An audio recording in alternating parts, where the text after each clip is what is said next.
Isinagawa ng House Joint Committee hearing ngayong araw kung saan tinalakay ang mga isyu hinggil sa pagkalat ng fake news ngayong nalalapit na ang 2025 midterm elections. Yan ang ulat ni Christian Bascones. Sir Commodore, you just called me a traitor, sir. Nasa Facebook po, nasa social media.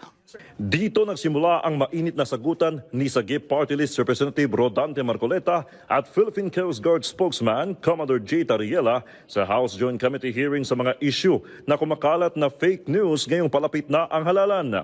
Sagot naman ni Tariela, misquoted lang daw siya. Did not use the word traitor in describing your statement that the West Philippine Sea ay kathang-isip lamang po. Let me read my post on X.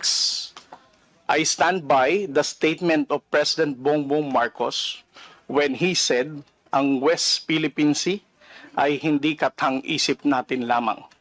Ito ay atin, ito ay mananatiling atin hanggang nag-aalab ang diwa ng ating minamahal na bansang Pilipinas. Hearing someone claim that the West Philippine Sea is merely a fabrication of the Philippine government is a disservice and an embarrassment to their entire party, the organization he belonged to, and even their own family. How can the one face the younger generations today and tell them that our exclusive economic zone to the west of our archipelago is non-existent, effectively giving up the fight to assert their rights as Filipinos in the West Philippine Sea?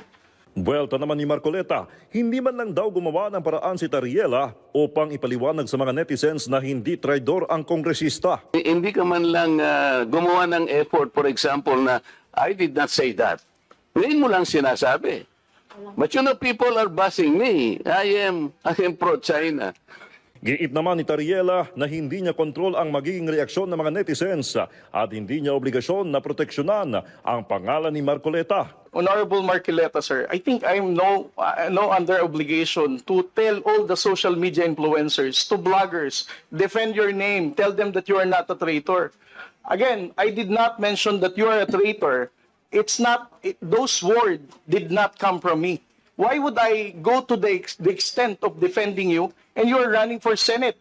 I might as well be interpreted as running for supporting somebody for public office. Sa huli, ipinaliwanag ni Marcoleta kung ano ang ibig sabihin niya sa mga una niyang naging pahayag na nagkaroon ng misconception. Christian Bascones para sa Pambansang TV sa Bagong Pilipinas.